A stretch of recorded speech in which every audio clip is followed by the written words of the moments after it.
Hello, everybody. It's Carly Spina. Welcome to another episode of Wind Down Wednesday. Today is February 15th, and we're going to get started in about 30 seconds. So grab whatever you need to get comfy and cozy on this Wednesday evening, and I'll see you in 30 seconds.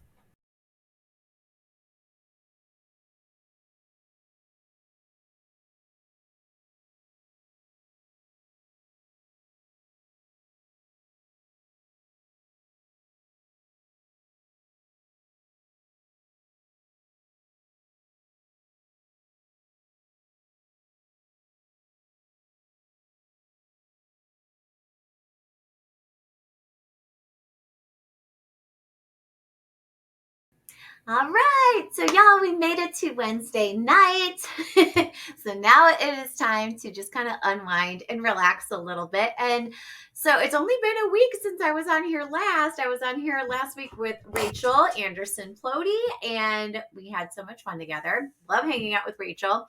But like only a week has gone by, but I feel like so much has happened in a week. So I wanted to chat with all of you about everything going on. So first of all, if you are tuning in either live with us tonight or catching the replay, please say hello in the comments. We would love to hear from you and see who is tuning in with us tonight. But y'all, the Super Bowl was just this past Sunday, and I always laugh because I am totally one of those people. Like, I'm not a huge football fan, but I do like snacks. And I do like commercials that are entertaining, and I love a good halftime show. So much, right? So many cool elements of this year's Super Bowl. So I couldn't even tell you who won. I think I know who played. It was the Eagles, right?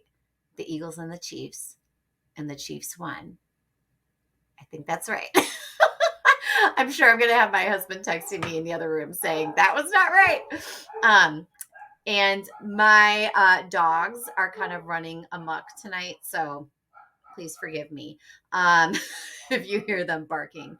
They've just been nonstop all day. They're just in a mood. But so much from the Super Bowl. So I wanted to chat about first, like the commercials. Did you have a favorite commercial or two? I feel like I keep hearing about the one that was like, oh gosh, I don't even know who made the commercial, but it was like something was happening. It looked like somebody was changing the channel or going like to look up something. And like everyone started to get mad because they thought somebody had the remote in the room. And like, I guess it erupted into like a lot of like family arguments. So that was pretty funny. I stepped out of the room for a little bit during the Super Bowl, so I didn't catch all of them.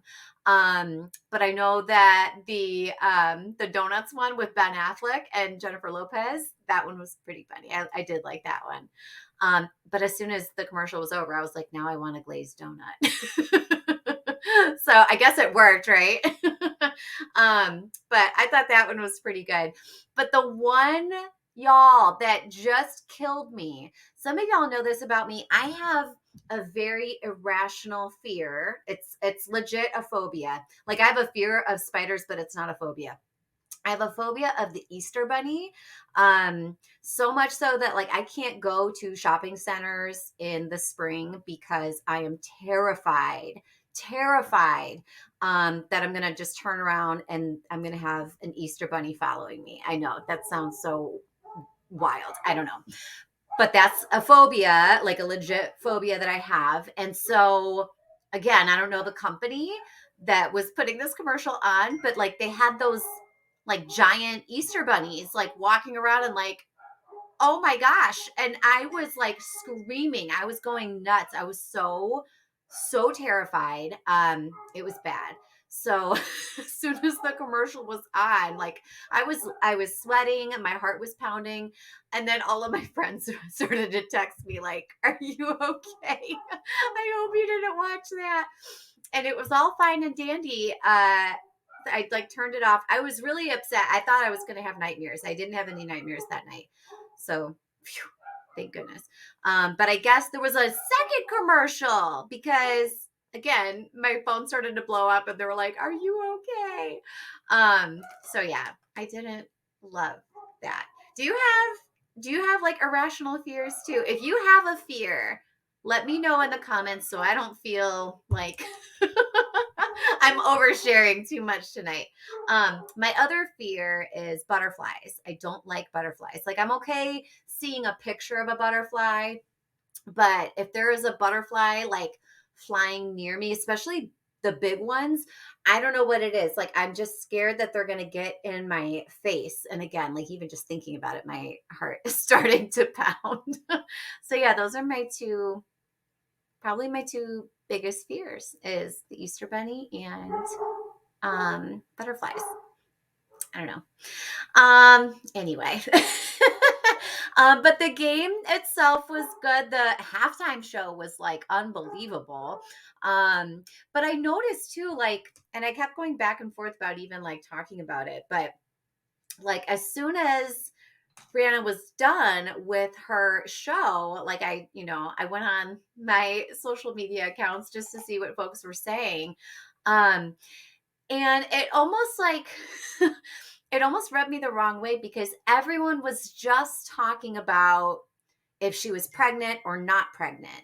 And I was like, but y'all, can we talk about her skills and all of her hits and like just the icon that she is? And like she just did this really cool performance with all of these like levels moving up and down. And it was so cool to me. But everyone instead was like trying to confirm if she was pregnant or not. And I was like, I don't know if we should be most concerned about her fertility or if we should just celebrate her for being an amazing woman.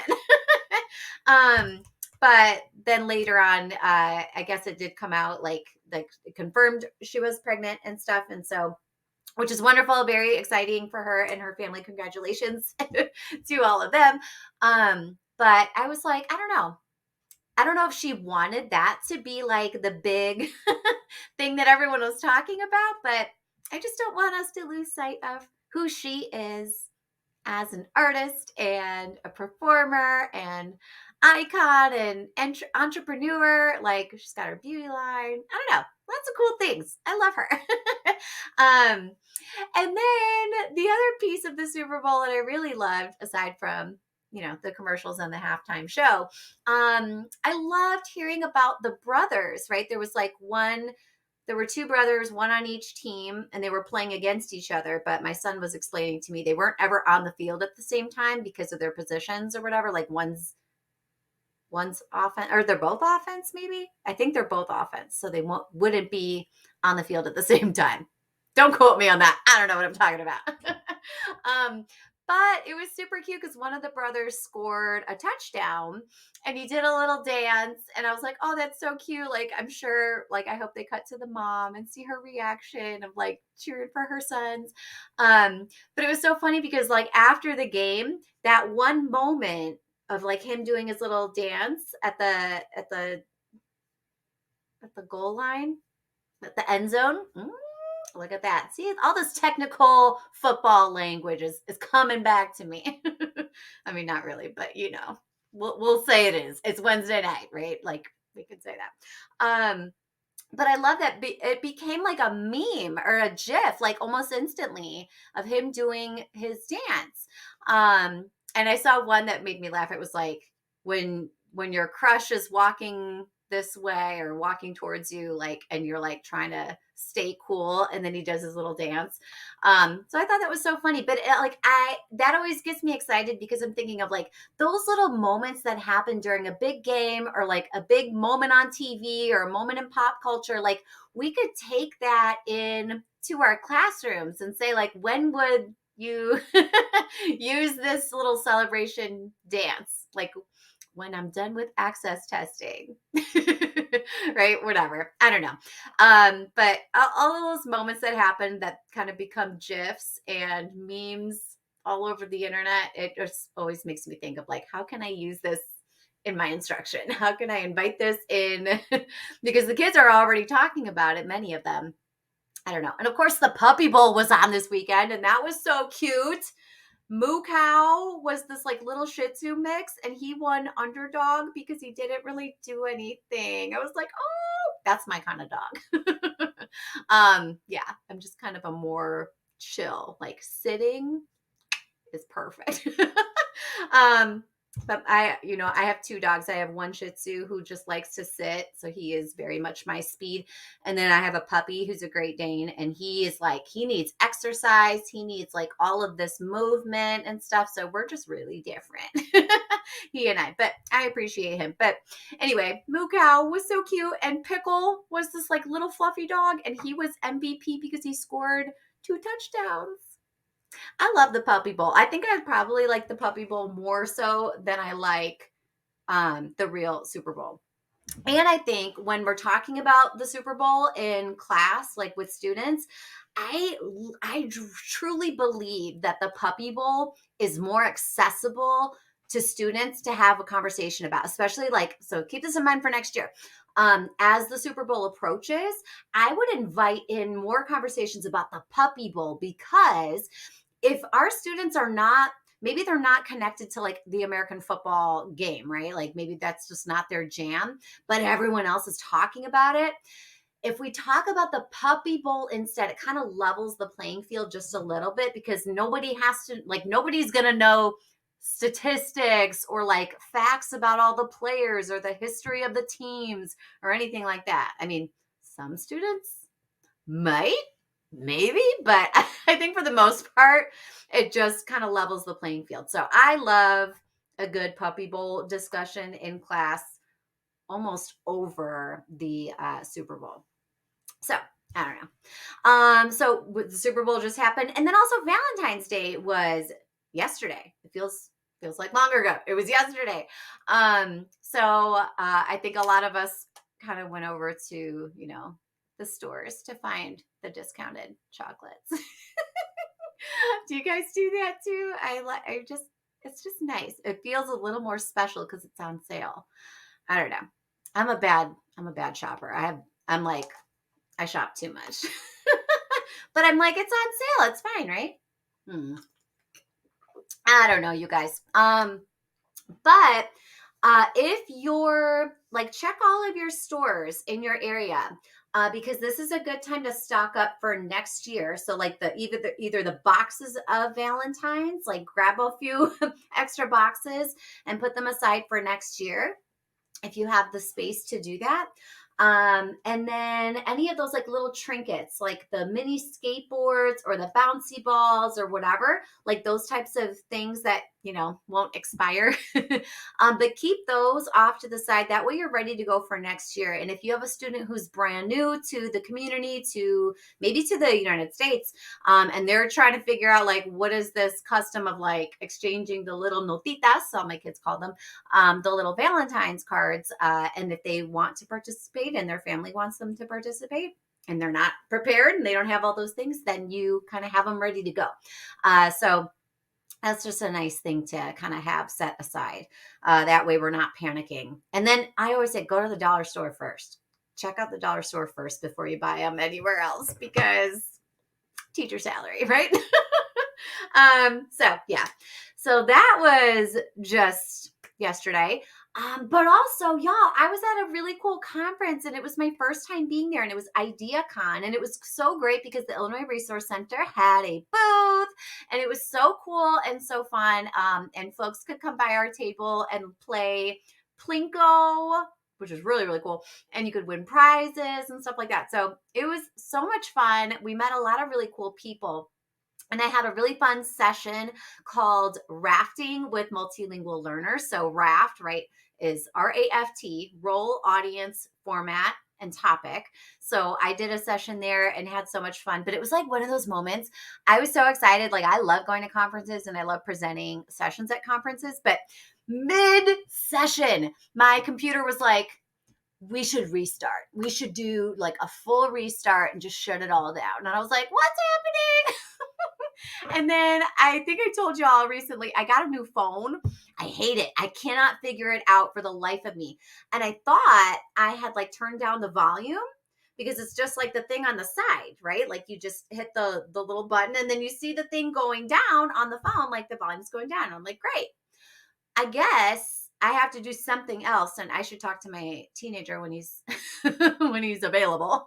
Um about like how to turn off the notifications, because I kept getting notifications and that kept distracting me. So it was just like one of those things. I'm like, what are you gonna do? What are you gonna do? But it was fine. Met a lot of cool people. But I had a really cool time. You guys, I have to talk about this because this was so neat. So I met these two women who were phenomenal, Carrie Bauckham and Dr. Mandy Tolan. And they did something at IDEAcon called Doodle and Chat. So I want you to look on your social media feeds like Twitter or any other feeds and type in hashtag doodle and chat, right? Is all one word because it's a hashtag. But you'll be able to see both of them pop up right away. But they were so much fun. So it was just like a quick conversation, like 15 minutes. And we like did some introductions, and then they did something. They had what they called the bowl that knows. Like, so it was like literally a fish bowl. And inside the fishbowl were all these little questions. And so it was so much fun because I was like, what are we going to be even talking about? But this is what they did. You guys, this was so cool. So I had so much fun with it. So they asked me at the beginning to write my name in the center. And then as we were having our conversation, they just captured the conversation with all of these really cool doodles and illustrations. So we talked about my book, Moving Beyond. We talked about my dogs, which you've heard already tonight. We talked about I love colors, all kinds of things. So it was just so much fun. But after I did that, and then I started to watch like other people have conversations with them and watch them just doodle, I was like, oh my goodness, how cool of a capture is this for any conversation, but really for any learning experience too. Like this could be a really cool thing for students. I wasn't able to catch it. They did have a session during IDEAcon later in the like I think it was the afternoon. I think it was it was Tuesday afternoon, yesterday afternoon. But oh my goodness, if you guys have to check them out. So go to infinitelyteaching.com and you'll be able to see like all their coolness, you guys. They were just really neat and so much fun to talk to. But yeah, it started making me think like, how can I do this now with students? Like, I think like Valentina Gonzalez, she is a brilliant mind, but she is so good about sketch notes, and she captures all of her thinking, all of her thoughts and ideas, and she puts it in such a way that's like really accessible and really digestible for all of us who are watching or like, taking that her product, right? And we can unpack it in different ways. So I love that. I think it's so cool, a doodle and chat.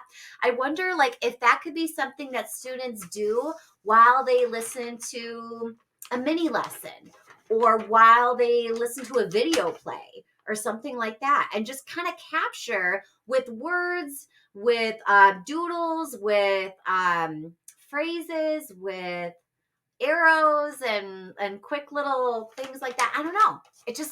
It got me super excited.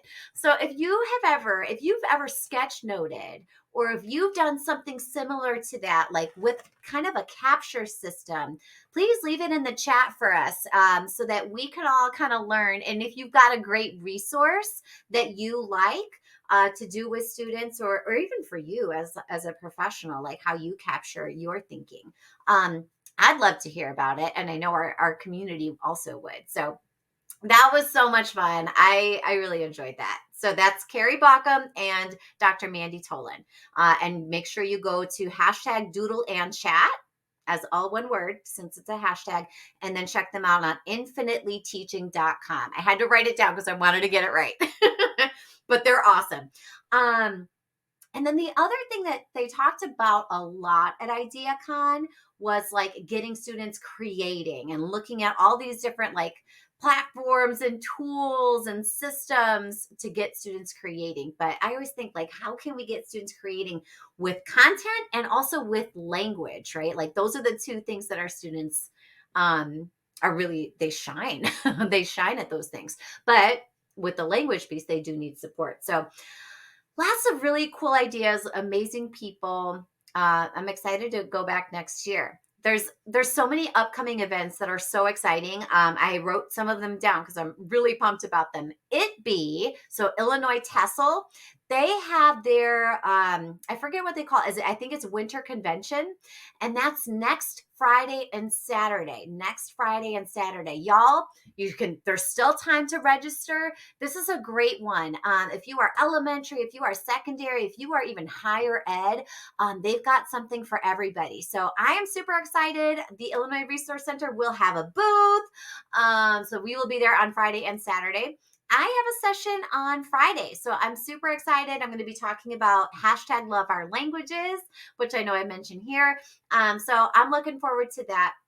A few others that are coming up. The Illinois Education Association Regional Assembly is coming up, and I don't remember the date. I can't even guess. It's early March, and it's in Rosemont, I believe. So I'll be there for 2 sessions. I'm super pumped for that. And it'll be my reset, refresh, remix kind of strategies to energize language instruction. So I'm very excited. If you are coming to that, please tell me. Or if you have a colleague that you know is going, tag them here. I would love to meet them in person. It's always so nice. Like, again, being under the same roof with all these leaders and educators, like I just get so energized. So that's coming up. And then the very next day, I'm going to be in Springfield at the Illinois Reading Council conference. So I'll be there. I have a session on Friday. So very excited for that. That's going to be a lot of fun. And then what else is coming up, you guys? So we said IDEAcon is next Friday and Saturday. Still time to register. Bring a team, bring a colleague. See if you can come. I'd love to see you. I'll be there Friday. The Illinois Reading Council. I always say that like it's the other IRC. We're the IRC and they are also the IRC. The IDEARA is coming up. And then the AIMS Network event. So they're doing their exploratory summit. And I'm super excited. There's going to be a lot of really cool people there. And that's going to be later in March. But y'all, if you're not connected to the AIMS network, you need to be, especially if you are serving grades 6, 7, and 8. You've got to be connected to the AIMS network, AIMS, right? So it's the Association of Illinois Middle Schools, AIMS, the AIMS network. So make sure you check them out. I will have a session there. And there's just going to be a lot of really cool folks. Middle school educators, I feel like, are always, because typically they're connected to an elementary school, right, in their district. And I feel like all of the decisions made are usually like elementary centered.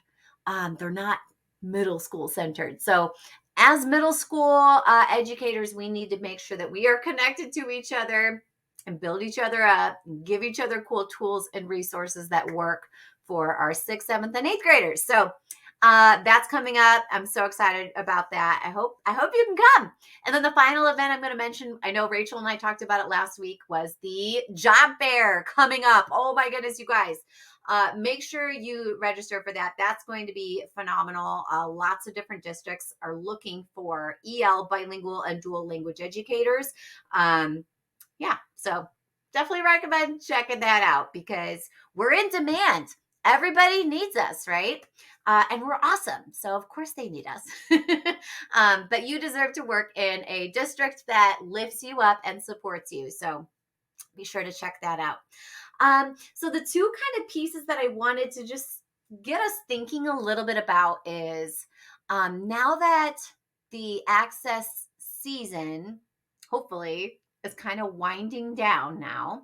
I know lots of folks are saying they're starting to pack up those beautiful yellow magical boxes and getting those back out to WIDA, which is very exciting. So I wanted to talk about 2 kind of pieces. Number 1 is celebrating and the other one is recalibrating. So the first one on celebrating. how are we celebrating with our students that we are done? It is a really time intensive test. And it does, like, it takes a lot out of students, right? Especially if they are also doing other assessments within the same window. It's just a lot going on. So I would love to hear, what are your ideas? What are your favorite ways to celebrate students when they are done? Are you giving like a little certificate? Are you doing a phone call home to just like, hey, your child like rocked it out and they persevered through the whole thing? I'm so curious, how are you taking time to celebrate and acknowledge all of the hard work that our students have done during this access testing season? So please leave in the chat kind of your favorite ways to celebrate. This will help us. I know this will help our colleagues too, who are like just getting finished and wrapping up. This will just kind of help spread our own idea bank of ways to celebrate kids. Even again, like once we're all done with access, I know we'll have another testing season coming up soon. But this can just help us as we plan for intentionally celebrating our students. So again, everybody has like their own appreciation style. But, I'm curious. Are you like, maybe you have a few students in mind that like, I'm definitely doing a phone call home. Or maybe you have a few students in mind that you are doing like a quick handwritten note, or maybe like a quick little sticker even, or maybe just words of affirmation, like said out loud in the moment. I'm so proud of you. One of my favorite things to do with students, when they requested it, I only did it when students requested, was we would do a selfie share. And so we would be like, oh my gosh, like you just totally rocked that. Like, I'm so excited for you. I'm so proud of you. And I want to brag about you to everyone. But I want you to pick someone in your life that we can send a message to. And we're going to take a selfie with us, like, doing our thumbs ups or like silly faces or whatever. And then we go ahead and take the selfie, and then the students could choose who that went to. And typically they chose a family member. And typically I had a lot of my family members in my phone already, because that was just like a preferred way to message or communicate. But every now and then I would have a student say, like, I really want you to show this to my gym teacher, or I really want you to show this to the principal, or I really want you to send this to, I had one student who had a mentor who served in our police department. And so he said, I really want you to send this to my officer. And that's what he called him, my officer. It was very, very sweet. So yeah, that was always one of my favorite things to do. And again, you might not be able to do that with everybody, but if you are doing like small group testing, that is a very manageable thing to do. Like, again, if you have a small group of, let's say, 6, you can totally do a quick selfie share. So think about your style. Think about the child's style, right? The student style. Maybe they want to do like a funny GIF with you, or like one of those like TikTok dances. Maybe you don't post it anywhere, but you learn the dance together. It also serves as a nice brain break too, and a movement break. So again, in the comments, I'd love to see about how you celebrate students when they are done and they've accomplished this huge mission of completing all 4 domains of their access test. And then the other kind of piece of celebration is celebrating ourselves as the educators who had to administer this test. And many of us are also like serving as the coordinators of the test, like all of the emails that went out, all of the schedules that had to be made, all of the testing locations that had to be secured, all of the people that we had to touch base with as we were designing, the last several weeks of testing. How are we taking time to celebrate ourselves and acknowledging all of the work that we have done? Because it's been a lot. And I've been very honest about how I struggle with this time of year with that like seasonal affective disorder. And when it happens during testing season, it's like a double whammy. So I just want us to be really mindful and acknowledge all of the hard work that we do as educators, especially during access testing season. So please leave in the comments how you are celebrating yourself. If you are an administrator, coordinator, coach, a leadership role in your department or at your school, how are you acknowledging your teammates? How are you acknowledging your colleagues? And again, maybe this is a handwritten note. Maybe this is like a Starbucks gift card, or something like that. I don't know. Maybe it's a tangible thing. But we got to take that time. That's really, really important, especially when we're talking about like having a balance of everything in life and being happy at work. Appreciation goes a long way. It can be a kind word, can be like the one saving grace that is going to get someone through a day. We don't know what kind of day all of our colleagues are having all the time. So appreciation, that's big. Appreciation and celebration. I just recently heard about a director who told the school, they said, we are, I'm taking the EL team and we're going to on a Starbucks run. And she took the whole team to Starbucks and ordered them all their favorite coffee beverage. And then they went back to school. So I was like, that was really cool. Yeah. So there are lots of fun ideas out there, but very, very cool. So think about how we're celebrating our kids, ourselves, and each other. That's super important. And then recalibrating. This is the kind of the final piece I want to touch on tonight is we have had this huge interruption in our schedules because we were administering all these tests for so many weeks for so many students. I think one of the pieces that always struck me was how guilty I felt for missing groups, and how guilty I felt for like I wasn't able to be in there in that class as much as I wanted. And I know that my students were working on this really big project and I didn't have the time to be in there supporting them. And so, I absolutely touched base with the classroom teacher, the content teacher, and I, gave some, pieces that might have been really helpful as those students were working on those projects while I was busy testing. But it just always felt like such a big disruption. And then the testing season is over, and now I have to like automatically hop back in. Well, it's almost like a little bit like you feel kind of left out. Like you feel like, wait, I have to recatch my rhythm. Do y'all feel like that too? And again, like our schedule was pretty much the same all year long, except now this during the access testing season window, like now I've been gone this whole time, or not maybe gone all the time, but like it was a disruption in the schedule of what I normally am able to do. And so I don't know, I always struggled with guilt and then like kind of recatching my rhythm. So one of the biggest pieces I will say is have a conversation. So if you are pushing in or co-teaching with a team, with a colleague, a teammate, I would set aside some time to, like, if you don't have co-planning time, take a teacher time out. Say to the students up front and center, like, be totally honest with them and say, y'all, you are going to be working on these things. And, Miss Johnson and I are going to come over here and we're going to have a quick 4-minute conversation. 4 minutes. Give yourself 4 minutes, whatever. And put the timer up and say, kids, y'all are going to be working on this. We're going to be over here talking about this. And go.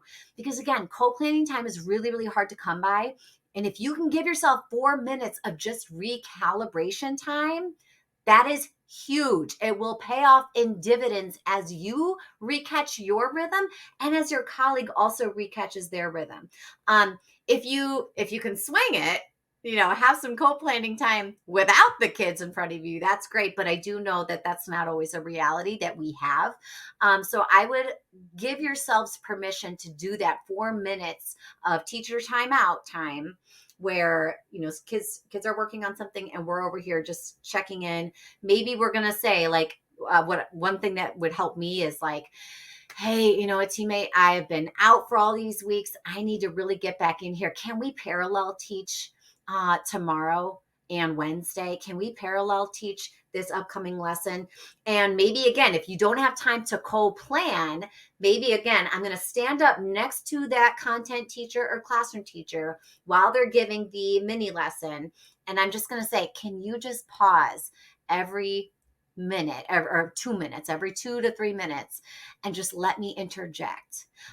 Because again, that I can rephrase, I can paraphrase, I can summarize, I can repeat key words and ideas, or I can even jot down some of the notes that the one teacher said, like audibly, right? She said it orally. Now I'm going to capture that in writing. Or I can do a quick think aloud, but having that time where both educators are next to each other teaching that content, that is huge. It resets the tone for students of saying like, oh, you know what, Miss Spina, she's been out for like all of these weeks. She's normally in here during our literacy block, and she hasn't been, and now she's back. So it just kind of helps to reset the tone. So I would definitely recommend some co-planning time if you can swing it. If you can't swing it, do that teacher timeout. And then just say like during the next like 3 days, can we parallel teach the mini lesson or parallel teach one component of the lesson? Because it just kind of gives everybody that nice reset. If you have some good recalibration tips for us, for all educators who are kind of getting back into a new groove, recatching our breath after our testing season is over, please leave it in the comments, because again, we need all of our voices here to just continue to grow and learn from each other. So, all right, y'all, it is late. It's been like 36 minutes, I think, and I'm tired. So I'm going to go ahead, take out my contacts, and I'm probably going to have a cookie and just knock out and go to bed.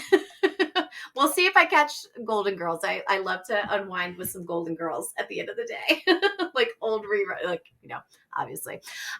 Anyway, I hope you all are having a wonderful week. And if you are catching the replay of this again, we'd love to hear your thoughts and ideas in the comments as always. And we will catch you all next week. Have a wonderful rest of your night, and we'll see you soon.